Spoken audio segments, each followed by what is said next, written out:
열왕기하 13장 말씀입니다.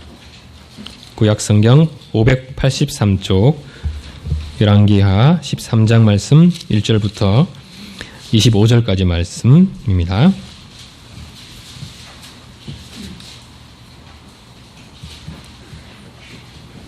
하나님의 말씀을 들으십시오.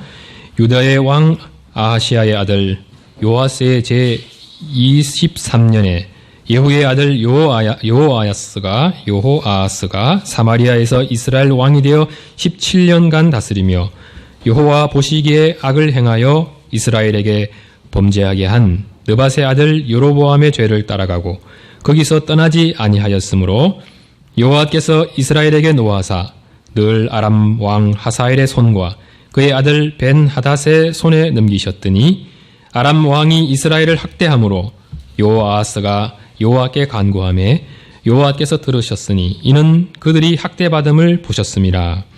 여호와께서 이에 구원자를 이스라엘에게 주심에 이스라엘 자손이 아람 사람의 손에서 벗어나 전과 같이 자기 장막에 거하였으나 그들이 이스라엘에게 범죄하게 한 여로보암 집의 죄에서 떠나지 아니하고 그 안에서 따라 행하며 또 사마리아의 아세라 목상을 그냥 두었더라. 아람 왕이 여호아스의 백성을 멸절하여 타작 마당에 티끌같이 되게 하고 마병 50명과 병거 10대와 보병 10,000명 외에는 여호아스에게 남겨두지 아니하였더라. 여호아스의 남은 사적과 행한 모든 일과 그의 업적은 이스라엘 왕 역대 지략에 기록되지 아니하였느냐. 여호아스가 그의 조상들과 함께 잠에 사마리아에 장사되고 그 아들 요아스가 대신하여 왕이 되니라. 유다의 왕 요아스 제37년에 요아스의 아들 요아스가 사마리아에서 이스라엘 왕이 되어 16년간 다스리며 여호와께서 보시기에 악을 행하여 이스라엘에게 범죄하게 한 느밧의 아들 여로보암의 모든 죄에서 떠나지 아니하고 그 가운데 행하였더라. 요아스의 남은 사적과 행한 모든 일과 유다 왕 아마샤야와 싸운 그의 업적은 이스라엘 왕 역대의 지략에 기록되지 아니하였느냐. 요아스가 그의 조상들과 함께 잠에 이스라엘 왕들과 함께 사마리아에 장사되고 여로보암이 그 자리에 앉으니라. 엘리사가 죽을 병이 들매 이스라엘의 왕 요아스가 그에게로 내려와 자기의 얼굴에 눈물을 흘리며 이르되 내 아버지여 내 아버지여 이스라엘의 병거와 마병이여 하매 엘리사가 그에게 이르되 활과 화살들을 가져 오소서 하는지라. 활과 화살들을 그에게 가져오매 또 이스라엘 왕에게 이르되 왕의 손으로 활을 잡으소서 하매 그가 손으로 잡으니 엘리사가 자기 손을 왕의 손 위에 얹고 이르되 동쪽 창을 여소서 하여 곧 열매 엘리사가 이르되 쏘소서 하는지라. 곧 쏘매 엘리사가 이르되 이는 여호와를 위한 구원의 화살 곧 아람에 대한 구원의 화살이니 왕이 아람 사람을 멸절하도록 아벡에서 치리이다 하니라. 또 이르되 화살을 집으소서 곧 집음에 엘리사가 또 이스라엘 왕에게 이르되 땅을 치소서 하는지라. 이에 3번 치고 그친지라. 하나님의 사람이 노하여 이르되 왕이 5번을 칠 것이니이다. 그리하였다면 왕이 아람을 진멸하기까지 쳤으리이다. 그런즉 이제는 왕이 아람을 3번만 치리이다 하니라. 엘리사가 죽으니 그를 장사하였고 해가 바뀜에 모압 도적대들이 그 땅에 온지라. 마침 사람을 장사하는 자들이 그 도적들을 보고 그의 시체를 엘리사의 묘실에 던지매 시체가 엘리사의 뼈에 닿자 곧 회생하여 일어섰더라. 여호아스 왕의 시대에 아람 왕 하사엘이 항상 이스라엘을 학대하였으나 여호와께서 아브라함과 이삭과 야곱과 더불어 맺으신 언약 때문에 이스라엘에게 은혜를 베풀며 그들을 불쌍히 여기시며 돌보사 멸절하시기를 절개하지 아니하시고 이때까지 자기 앞에서 쫓아내지 아니하셨더라. 아람의 왕 하사엘이 죽고 그의 아들 벤 하닷이 대신하여 왕이 되며 요아스의 아들 요아스가 하사엘의 아들 벤 하닷의 손에서 성읍을 다시 빼앗으니 이 성읍들은 자기 부친 요아스가 전쟁 중에 빼앗겼던 것이라. 요아스가 벤 하닷을 3번 쳐서 무찌르고 이스라엘 성읍들을 회복하였더라. 경배송은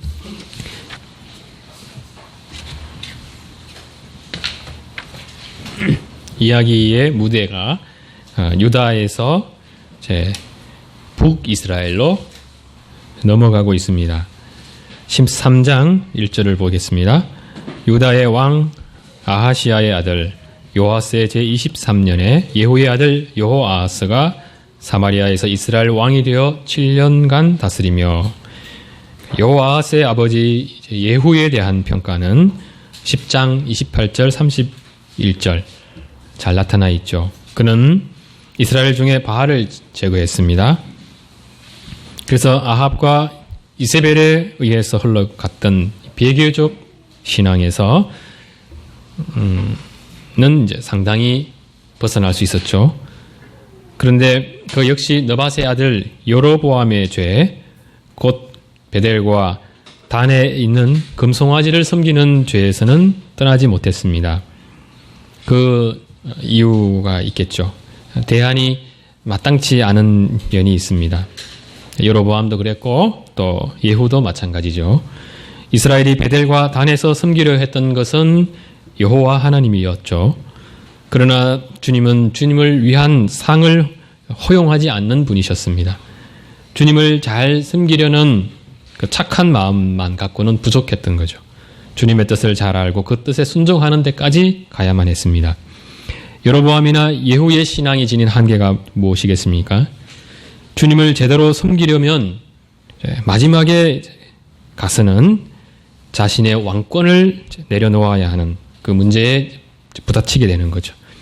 여로보암이 베델과 단에 만든 것은 예루살렘 성전이 아니고서도 신앙생활을 할 수 있는 그런 길이었습니다. 스스로는 이것이 아마도 최선이라 생각했을 것입니다. 자신이 할 수 있는 것, 또 양보하고 포기할 수 있는 것은 다 했다고 생각했을 수 있습니다. 우리도 그렇게 되기 쉽습니다. 우리 스스로 이 정도면 최선이라 생각할 때가 있죠. 그러나 신자들에게 스스로의 평가는 그렇게 중요하지 않습니다. 그 평가가 성경에 근거한, 율법에 근거한 평가인가가 중요하죠. 주님께서 우리에게 원하시는 것은 최선을 다하는 그 이상입니다. 오로지 우리가 주님의 뜻에 순종하기를 원하시고 또 그것을 위해서 우리의 궁극적으로는 우리의 일부가 아닌 모든 것, 곧 우리의 생명까지 요구하시는 분이십니다. 여로보암이나 예후가 주님을 제대로 섬기려면 반드시 그 예배를 예루살렘 성전에서 드려야 되죠. 이곳에서도 안 되고 저곳에서도 안 됩니다. 오직 예루살렘 성전에서 드려지는 예배만이 주님의 율례에 순종하며 드려지는 그런 예배입니다. 주님께서는 예물의 많고 적음이나 또 정성이 얼마나 많고 적느냐, 그것을 따지지 않습니다. 주님께서는 예루살렘 성전에서 예배 드리도록 했던 그 하나님의 뜻을 알고 그 뜻에 순종하기를 원하시는 분이시죠. 이러한 주님의 뜻에 순종하기 위해서 이스라엘 백성들이 1년에 적어도 몇 차례 정도 예루살렘에 가게 되게 되는데, 만일 이런 일이 실제로 발생하게 된다면 이스라엘의 신앙은 그 회복의 가능성이 아주 높아지게 될 것입니다. 성전과 십계명을 중심으로 한 그 신앙의 정통성이 되살아날 수 있을 것입니다. 그것은 이스라엘이 근본 야곱의 족속이고 한 형제임을 자각하게 할 것이고, 또 정치적 통합에 대한 열망도 점점 더 고조되게 될 것입니다. 참으로 제대로 된 북이스라엘의 임금이라면 하나님께서 다윗과 맺으신 그 언약을 기억할 것입니다. 아브라함, 다윗, 그리고 모세와 맺은 이 언약적 정통성을 계승한 사람, 다윗이죠. 다윗을 중심으로 영구한 그 하나님 나라를 만들겠다 하는 것이 하나님의 뜻이셨습니다. 북이스라엘의 왕이 하나님 앞에 신실하다면 그는 이러한 하나님의 뜻을 간과할 수가 없습니다. 그래서 마침내는 이제 자신의 왕권을 포기해서라도 이 다윗 왕과를 중심으로 한 통일 이스라엘을 꿈꿨을 것입니다. 그러나 여로보암이나 예후조차 이제 버릴 수 없는 것이 있죠. 왕권입니다. 권력이라는 것이 그렇죠. 그것을 소유하기 전에는 내가 앞으로 소유하게 될 이 권력을 스스로 조절할 수 있으리라 생각하죠. 그러나 막상 권력을 소유하게 되면 인간은 권력의 주관자가 되기보다는 노예가 되기가 훨씬 더 쉽습니다. 여로보암이나 예후는 정치적, 종교적 통일에 대한 아주 분명한 명분을 지니고 있는 사람들입니다. 그런데도 그들은 주님의 뜻에 순종하지 않았고 베델과 단의 금송아지를 세우고 섬기는 것으로 자신들이 해야 할 최선을 다했다고 생각했습니다. 주님을 기쁘시게 할 만한 일은 했기 때문에 그런대로 괜찮다는 그런 영적 안일에 빠질 수 있습니다. 사실 이스라엘 중에 바알을 제거하는 것만으로도 작지 않은 헌신이죠. 그것을 주님께서 칭찬하기도 하셨습니다. 그러나 엄밀하게 따져서 예후가 바알을 멸한 것, 이것이 칭찬거리가 될 수는 없습니다. 그것은 주님을 믿는 신자가 마땅히 행해야 할 바이기 때문이죠. 심지어 예후가 베델과 단의 금송아지를 제하는 것조차 칭찬거리가 될 수는 없습니다.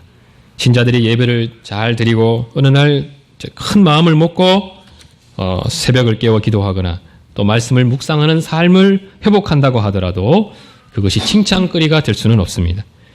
마땅히 신자들은 감당해 가야 합니다. 그렇게 하지 않는 것이 하나님 앞에 죄를 범하는 것이죠. 예후가 아무리 바알을 깨끗이 청산했다 하더라도 그가 베델과 단의 이 금송아지를 제거하고 이스라엘이 예루살렘 성전을 중심으로 한 이 신앙이 회복되는 데까지 나아가지 못한다면 그는 여전히 하나님 앞에 죄를 범하는 것일 뿐입니다. 여로보암이나 예후가 주님의 뜻을 알고도 그 뜻에 순종하지 못하는 이 근본적인 이유가 무엇이겠습니까? 그것은 주님에 대한 믿음이 여전히 부족하기 때문입니다. 주님에 대한 사랑이 부족한 것이죠. 권력을 지니면 그것으로 많은 것을 좌지우지할 수 있으리라 생각합니다. 그래서 심지어는 내가 가진 힘이 주님이 가진 힘보다 클 수 있다는 그런 착각에 빠지기도 하죠. 그래서 우리는 우리 인생을 인도해 가시는 주님을 의지하기보다는 내가 가진 힘이나 자원을 더 의지하는 그런 경향이 있습니다. 이런 우리가 깨달아야 할 바가 무엇이겠습니까? 여로보암이나 예후와 같은 왕일지라도 주님의 뜻을 거스르면서 정상적으로 살아갈 수는 없다는 것입니다. 이것을 깊이 깨닫고 받아들일 수 있어야 합니다. 어떤 신자도 주님의 뜻을 거스르며 정상적으로 살아갈 수 있는 사람은 없습니다. 주님의 지혜와 힘은 우리보다 훨씬 크고 강하기 때문이죠. 누구도 주님과 겨루어 이길 수 있는 사람은 없습니다. 주님의 뜻에 불순종하면서 내 나라가, 내 삶이 곧게 펴질 것으로 기대하는 것은 어리석은 것입니다. 악을 미워하시는 주님은 그것을 결코 허용하지 않는 분이시고 마침내 주님의 뜻에 우리가 순종하도록 도우실 분이시기 때문입니다. 주님의 백성들은 이러한 주님에 대한 지식과 믿음을 소유하고 있어야 합니다. 머리로만이 아니라 우리 마음에서 참으로 우리의 지존자는 주님이십니다 하는 이 고백이 흐르고 있어야 합니다. 주님의 뜻에 반하는 우리의 도모가 결코 설 수 없다는 것을 고백할 수 있어야 하죠. 이스라엘 왕들이 남유다와의 종교적, 정치적 통합을 추구해야만 하는 것은 그것이 자신들에게 더 유익하기 때문이 아니라 그것을 원하는 주님의 뜻을 꺾을 수 없기 때문입니다. 주님을 참으로 믿고 경외하는 사람들이라면 그들은 왕권을 버리시면서까지 주님의 뜻에 순종하지 않으면 안 되었을 것입니다. 결국 이제 문제가 무엇이겠습니까? 두려우신 그 하나님에 대한 믿음이 없는 것이죠. 이만하면 족할 수 있으리라고 착각한 것입니다. 주님께서 원하시는 것은 주님의 뜻에 따라 완전으로 나아가는 그 언약적 정통성을 완전히 회복하는 데 있다는 것을 알아야 되는 것이죠. 그러나 예후와 그의 아들 여호아하스는 그 길로 나가지 못했고 이절과 같은 평가를 받게 됩니다.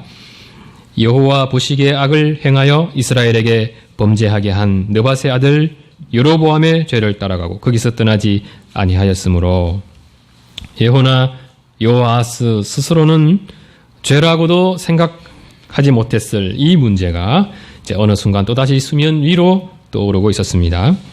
바알 신상을 회파하는 일에 열심을 낸 것을 주님께서 기뻐하셨지만 주님께서 원하시는 것은 여로보암이 남긴 죄악의 이 악의 뿌리까지 제거하는 것이었고 이를 위해서 주님은 또 오랫동안 기다리셨습니다. 그러나 예후 이후 시대를 섬겼던 여호아하스 시대에도 그 일이 일어나지 않았고 어느 순간 주님은 여호아하스와 이제 결산에 들어가기 시작한 것이죠. 그러면서 취하신 주님의 아주 강력한 조치 3절 4절을 보십시오.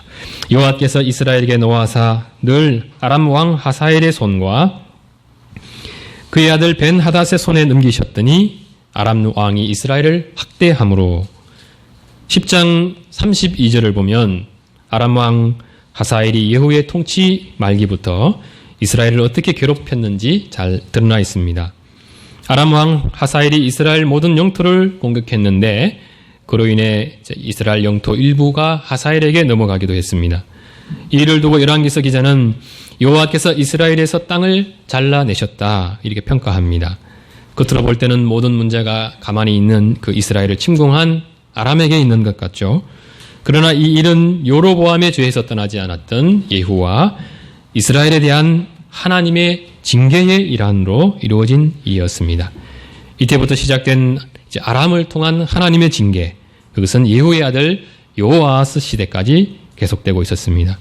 아람이 이스라엘 역사의 무대에 등장한 때가 다윗 시대 때였습니다. 사무엘하 8장 5절은 이렇게 말씀합니다. 다메섹의 아람 사람들이 소바 왕 하닷 에셀을 도우러 온지라 다윗이 아람 사람 2만 2천 명을 죽이고 그리고 나서 아람에게 이제 다윗이 수비대를 뒀습니다.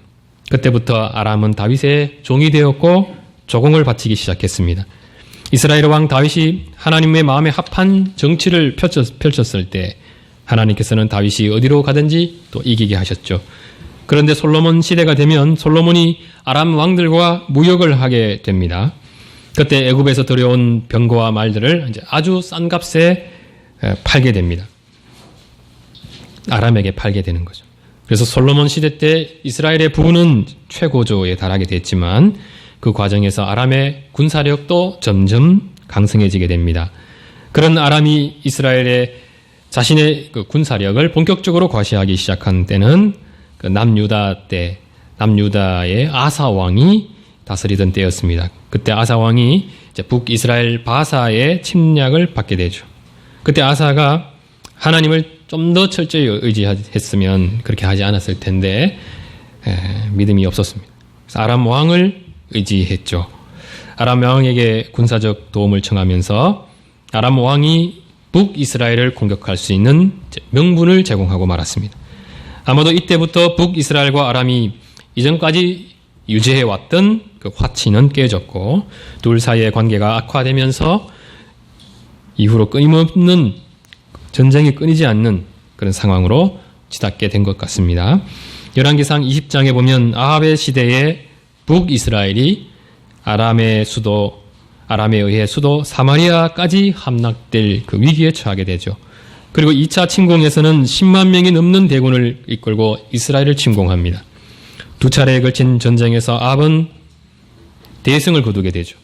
그것은 아합의 군대가 강해서가 아니었고 전적으로 하나님의 은혜로 인한 승리였다는 것을 누구보다 아합이 잘 알고 있었습니다. 왜냐하면 전쟁하기 전에 선지자와 또 하나님의 사람을 통해서 하나님께서 승리케 하신다 하는 분명한 말씀을 들었기 때문입니다. 그런데도 아합은 그 마음을 하나님께로 돌이키지 않았고 유다 왕 여호사밧과 연합하여 벌인 아람과의 전투에서 전쟁에서 승리도 못했고 아합 자신도 목숨을 잃게 되죠. 하나님의 심판이 그렇게 아합에게 내려지게 되었습니다. 아합의 아들 요람 시대에도 아람의 침공이 끊이질 않은 것을 보게 되죠. 아람의 군대 장관 나아만이 엘리사를 통해서 고침받는 일이 있었는데 그럼에도 아람에 의한 간헐적인 국지전은 계속되었고 급기야 사마리아가 벤 하닷의 군대에 의해 포위되는 일이 또다시 벌어지게 됩니다. 그러나 그때도 주님의 도우심으로 아람 군대를 물리칠 수 있었고 예후의 치리 기간 동안 한동안 전쟁이 없었지만 예후 치리 말기가 되면 아람 왕 하사엘에 의한 침공으로 이스라엘의 영토 중 일부가 빼앗기게 됩니다. 이러한 아람과의 전쟁사를 보면 하나님께서 예후나 그의 아들 여호아하스 때만 이스라엘을 징계하기 위한 수단으로 그 아람을 쓰신 것이 아니라 이미 오래전부터 쓰셨구나 하는 것을 알게 됩니다. 그리고 그 전쟁사 속에는 이스라엘을 향한 하나님의 마음이 잘 나타나 있죠. 이스라엘을 향한 하나님의 계속되는 긍휼 속에서도 하나님의 또 진노의 강도는 점점 더 강해지고 있었다는 점입니다. 다윗의 시대 때 아람은 이스라엘에게 조공을 바치는 그 신하의 나라에 지나지 않았습니다. 그랬던 아람이 솔로몬 시대 때 점점 부강해져서 남북으로 갈라져서 질 때쯤에는 아사 왕을 도와 북이스라엘을 침공하는 그런 수준에 이르게 됐죠. 그리고 어느 때부터인가 아주 노골적으로 이스라엘을 침공했고 이스라엘에게 아람은 점점 더 상대하기 버거운 존재가 되어갔습니다. 아람에 의해서 사마리아가 포위된 사건만 보더라도 첫 번째보다는 두 번째 포위되었을 때 이스라엘이 당한 고통은 이전보다 훨씬 더 큰 것이었고 예후의 시대에 와서는 이스라엘 땅의 일부가 아람에게 빼앗기는 일이 발생하게 됩니다. 그나마 그 전에는 이스라엘 자력으로 아람의 침공을 막아낼 수 있었습니다. 그러나 이제 여호아하스 시대죠. 이스라엘은 스스로의 힘으로는 아람의 침공을 막을 수가 없었습니다. 5절을 보면 주님께서 구원자를 보내주셨다고 이렇게 하고 있는데 그 구원자는 아수르를 가리킵니다. 아수르가 아람을 공격하는 그 일이 있어서 이스라엘이 겨우 아람의 손에서 벗어날 수 있었다는 것입니다. 7절을 보면 아람 왕이 여호아하스의 백성을 멸절하였다고 기록하고 있습니다. 그리고 아람 왕이 마병 50명, 병거 10대, 보병 10,000명 외에는 여호아하스에게 남겨두지 않게 했습니다. 이스라엘은 아람의 속국으로 전락하고 말았고 4절을 보면 아람 왕이 이스라엘을 학대했다고 했습니다. 3절을 보면 이 모든 일이 일어난 것은 여호와께서 이스라엘에게 노하셨기 때문이라고 아주 분명하게 말씀하고 있습니다. 주님은 이스라엘이 베델과 단에 금송아지를 세우고 그곳에 절하며 예배 드리는 것을 원치 않으셨습니다. 다윗이 개성한 이 정통신앙을 잘 개성해 가기를 원하셨습니다. 그러나 이스라엘은 주님의 징계에도 불구하고 참된 신앙으로 돌아오지 않았고 주님은 그러한 이스라엘에 대해 오래 참으셨지만 동시에 진노의 강도 역시 또 점점 더 가중되고 있었습니다. 이는 주님의 징계에도 불구하고 참된 신앙으로 돌아오지 않는 이것은 하나님 앞에 더 큰 죄악임을 잘 보여주는 것입니다. 이스라엘도 결국은 연약한 사람들이어서 징계 때에는 그 마음이 가난해지죠. 주님을 찾고 부르짖습니다. 우리도 마찬가지입니다. 하나님께서 하나님의 백성인 우리도 징계하시죠. 그때는 마음이 가난해져서 주님을 찾고 부르짖게 됩니다. 그런데 어떻습니까? 우리도 이스라엘처럼 시간이 지나면 또다시 마음이 하나님에게서 멀어지고 주님을 섬기는 일에서 멀어지는 경우가 많다는 것입니다. 이것을 우리는 대수롭지 않게 생각할 수 있습니다. 신앙생활이라는 것은 늘 그렇게 오르락 내리락 하면서 왔다 갔다 하면서 하는 것이다 이렇게 생각하기 쉽죠. 그러나 이것은 영적 태만입니다. 우리의 죄악이 반복될 때 우리를 죄악에서 돌이키시려는 이 주님의 징계는 점점 더 가중된다는 것을 알고 있어야 합니다. 주님께서는 이스라엘이나 우리나 하나님 앞에 강팍한 것을 용납하지 않으십니다. 무엇보다 그것이 같은 수준으로 지속되거나 혹은 이전보다 더 강팍해지는 것을 그대로 두고 보시지 않습니다. 만약에 두고만 보신다면 우리는 히브리서 기자의 말씀처럼 사생자이거나 하나님의 자녀들이 아닌 것이 될 것입니다. 그러나 우리나 이스라엘은 주님의 백성들이고 또 자녀들입니다. 주님께서 우리의 삶을 복되게 하시는 것도 주님의 뜻이지만 궁극적으로 원하시는 것은 우리를 통해서 하나님의 영광을 받으시는 것입니다.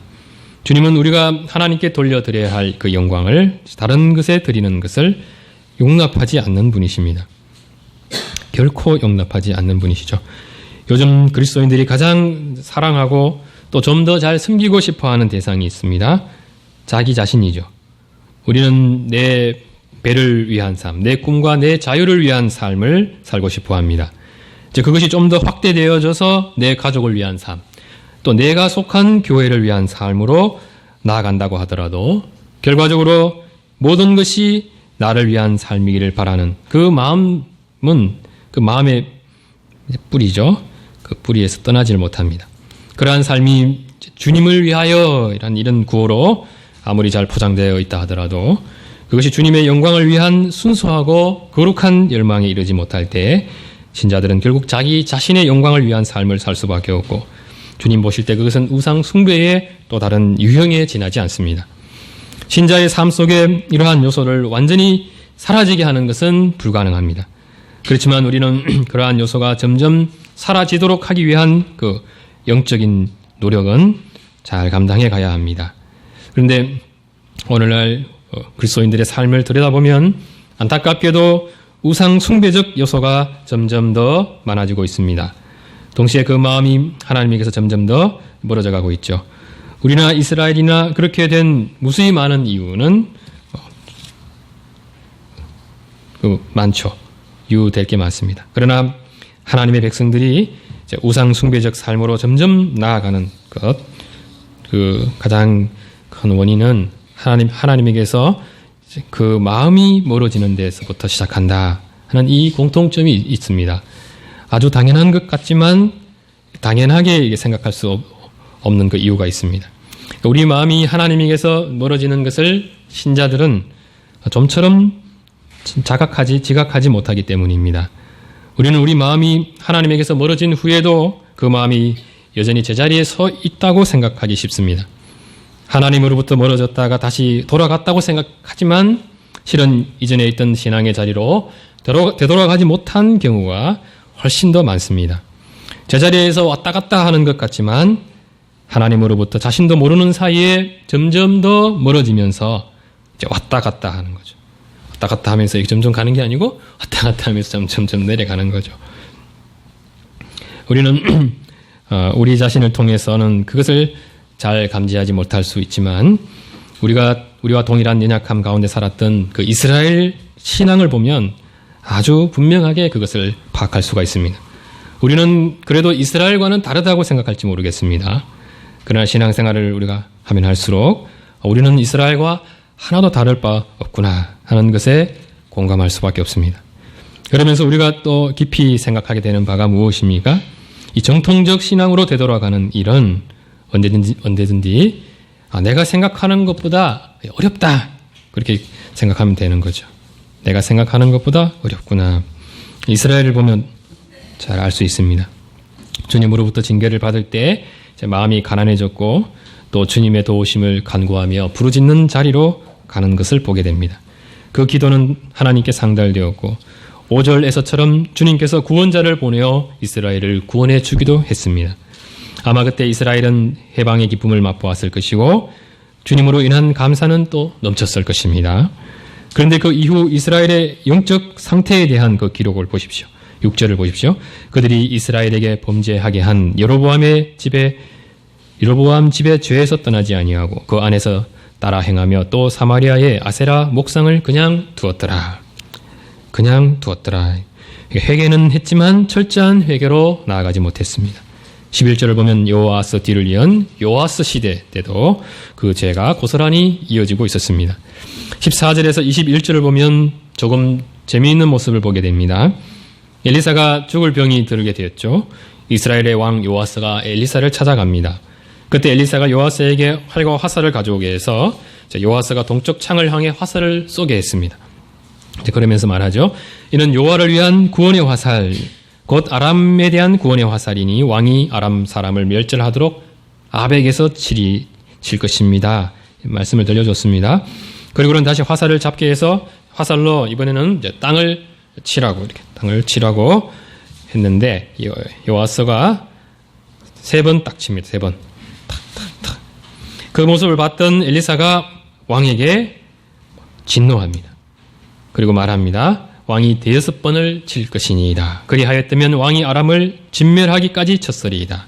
그런즉 왕이 아람을 3번밖에 이제 못 칠 겁니다. 이렇게 말합니다. 그 하나님을 향한 그 열심을 본 거죠. 이스라엘에게 있어서 아람을 철저히 진멸하겠다는 그 의지와 하나님을 더 철저히 섬기겠다 하는 이 의지는 분리되지 않는 것입니다. 그것을 잘 보여준 사람이 다윗입니다. 블레셋 장수 골리앗이 이스라엘 군대를 모욕했을 때 참지 못하고 이제 그 장수를 물리치죠. 그리고 이스라엘이 그 블레셋을 진멸을 합니다.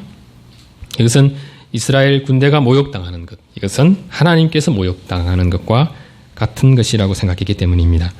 이스라엘 백성, 하나님의 백성 이스라엘은 아람에게 치욕을 당하면서 살아갈 수 없는 나라고, 그렇게 살아서도 안 되는 나라입니다. 그 일 자체가 하나님께서 치욕을 당하는 일과 같기 때문입니다. 때문에 그러한 일이 발생하게 될 때 하나님 앞에 신실한 사람들은 다윗과 같이 거룩한 분노에 사로잡히게 됩니다. 단순히 아람보다 더 강해지기를 원해서이거나 이스라엘을 더 부유하기 위한 이유로 아람과의 싸움에서 승리를 원한다면 이것은 아직 하나님의 마음을 다 헤아리지 못한 것입니다. 그런 사람은 어느 순간이 되면 아람과 전쟁을 벌여서 이겨도 되고 아예 전쟁하지 않고 적당히 평화를 유지하면서 또 살아갈 수 있다고 생각하게 될 것입니다. 아마 요아스의 마음이 그러했을 것입니다. 그러나 요아스가 하나님 앞에 신실한 사람이었다면 어떻게 했겠습니까? 하나님의 거룩한 이름을 위해서 아람을 반드시 진멸을 하게 되겠죠. 주님의 영광을 또다시 회복하려고 하는 거룩한 열망에 사로잡혔을 것입니다. 그러한 마음이 있었다면 그는 화살을 3번 칠 것이 아니라 수십 번이라도 치면서 주님께서 반드시 이스라엘로 하여금 승리케 하실 것을 간구하였을 것입니다. 그러나 요아스에게 아람이란 자신과 이스라엘을 더는 괴롭게 하지 않으면 그 정도만 돼도 족한 그런 존재였습니다.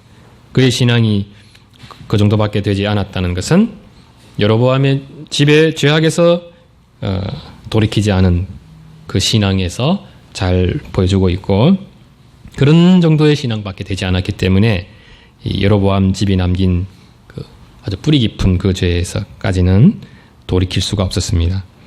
우리 신앙이 이제 그렇습니다. 주님께서 우리를 징계하셔서 우리 마음이 낮아져서 잠시나마 주님께로 돌아갈 때가 있습니다. 더 가까이 갈 때가 있죠. 그때 우리가 잘 생각해야 되는 것은 나의 불편함이나 내 신앙의 어떤 유익이 얼마나 크고 작은가 이런 점이 아니라는 거죠.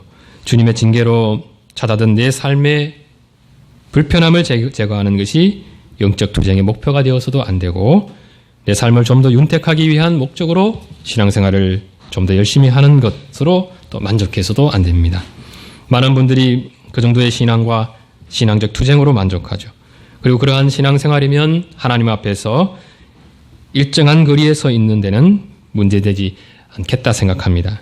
그러나 요아스와 같은 그 정도의 신앙적 열심으로 하나님 앞에 동일한 자리에 서 있을 수 있는 그런 사람은 없습니다. 스스로는 인식하지 못할지라도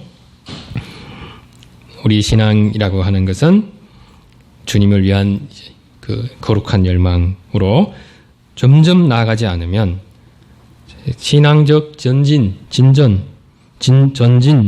있을 수 없다는 것을 우리가 받아들여야 됩니다. 또 신앙적 전진이 없는 신자들은 필연적으로 영적 퇴보 속에 놓여져 있다는 것도 기억해야 합니다. 이스라엘이 스스로를 어떻게 생각하든 자신들의 신앙이 정상으로 돌아왔는지 아닌지를 판별할 수 있는 최종적 표지는 베델과 단의 금송아지를 회파하는 데 있습니다. 그러므로 그들이 주님의 은혜 베푸심으로 말미암아 하나님을 향한 열심을 잠시 회복하게 될 때 자신들의 신앙 회복을 위한 그 투쟁은 반드시 베델과 단의 금송아지를 회파하는 데까지 가야 됩니다. 그 전까지는 우리가 아직 정상적 신앙이 아니다 이렇게 생각하고 투쟁해야 되는 거죠. 우리도 그렇습니다. 주님께서 큰 긍휼을 베푸실 때 우리는 마음에 큰 감화와 감동을 받게 될 때가 있습니다. 신자들은 그때 감동받는 것으로 끝나서는 안 됩니다. 우리의 모든 삶의 방식과 또 의식, 저 깊은 것까지 주님의 뜻에 부합하기까지 우리 신앙적 투쟁이 지속되어야만 합니다.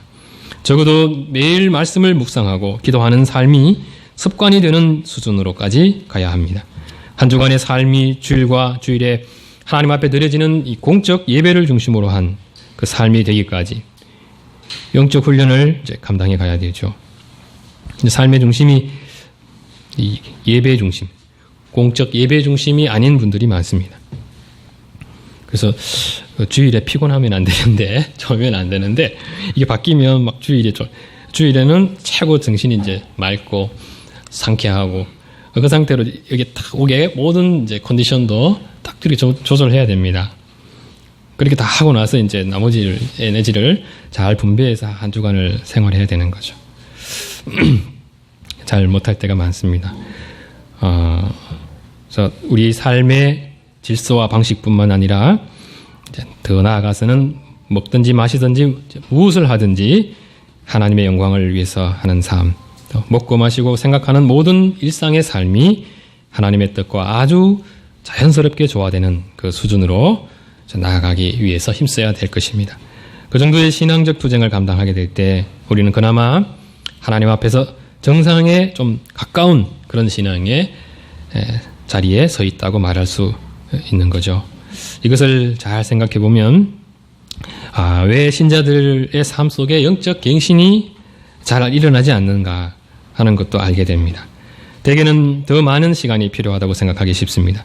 그러나 더 많은 시간이 필요한 것이 아니라 오랜 세월이 필요한 것이 아니라 아주 몇 개월을 하더라도 지속적인 그 노력이 중요합니다.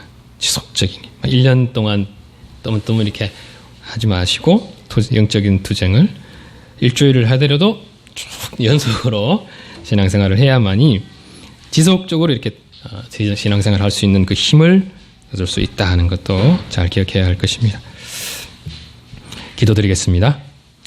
거룩하신 하나님 아버지, 우리 가운데 주님을 충분히 사랑해서 충분히 주님을 경외하는 마음이 있어서 신앙적 열심 속에 살아가는 사람은 없습니다.